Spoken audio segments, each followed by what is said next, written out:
Empire of World YouTube News is today the most watched and the most credible and respected news network in India. From the path breaking, The World This Week, nominated as one of India's upcoming best, you are watching Empire of World.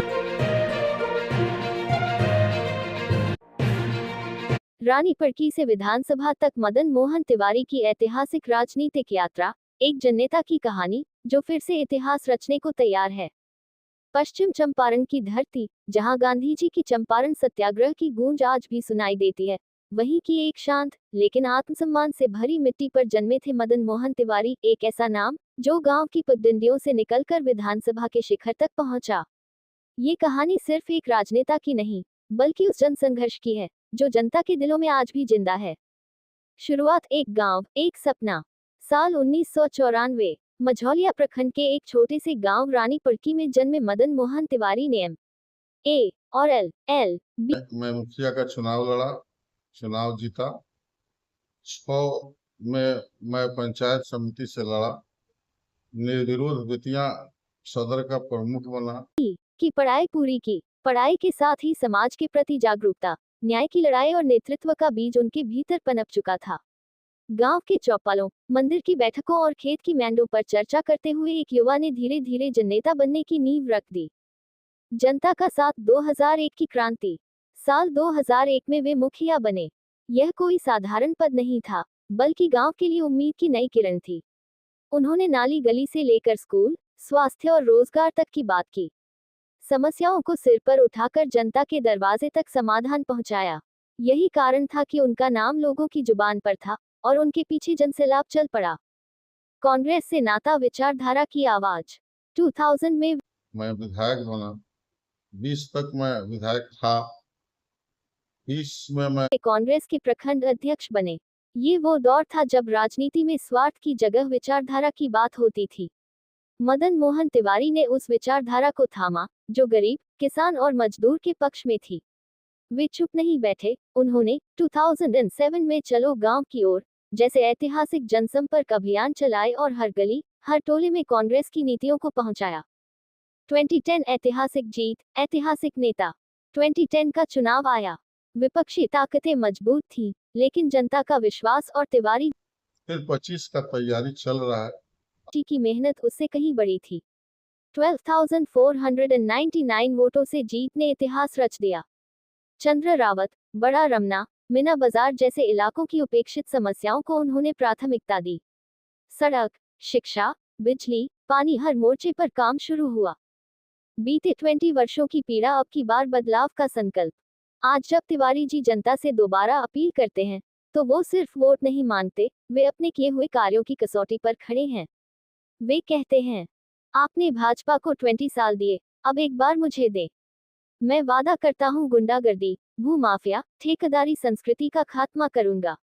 शिक्षा और रोजगार में इस विधानसभा को पूरे बिहार का आदर्श बनाऊंगा। एक नेता नहीं, एक आंदोलन की पुनरावृत्ति। आज जब वे फिर से कांग्रेस के प्रत्याशी बनने जा रहे हैं, तो यह कोई आम घोषणा नहीं है।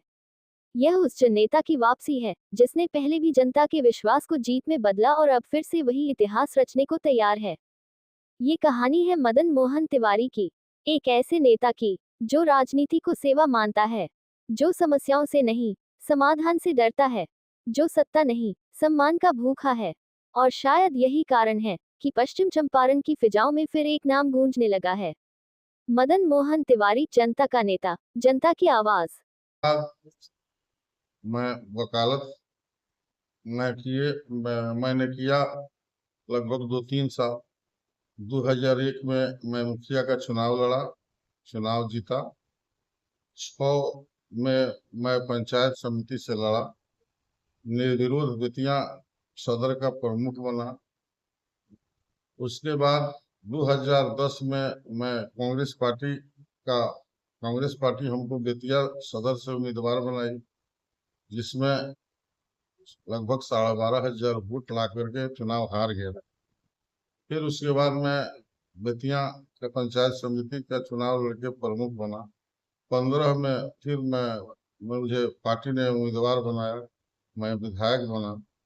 20 तक मैं विधायक था। 20 में मैं चुनाव हार गया बेतिया विधानसभा से।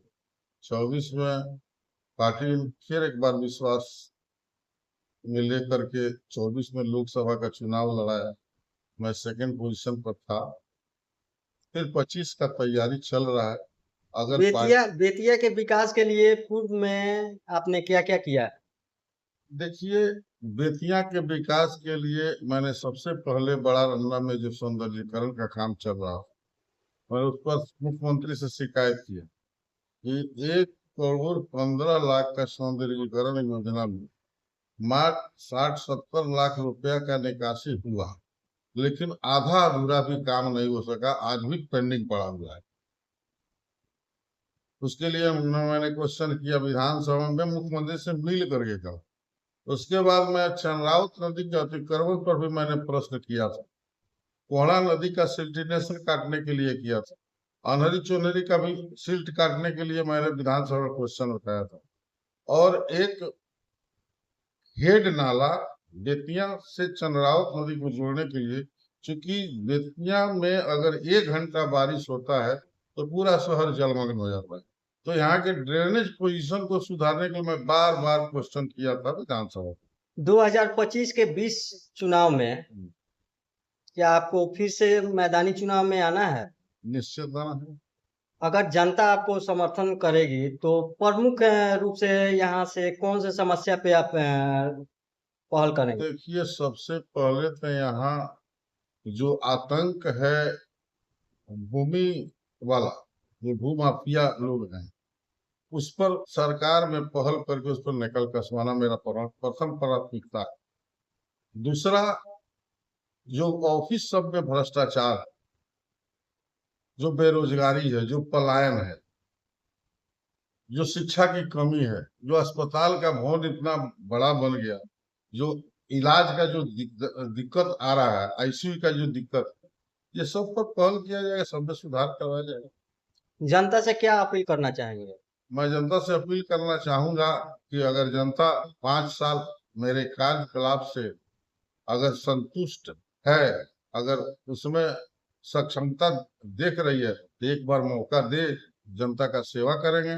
नहीं तो जनता जिस तरह से बेरोजगार उसके हाथ में बना देना है, बना दे।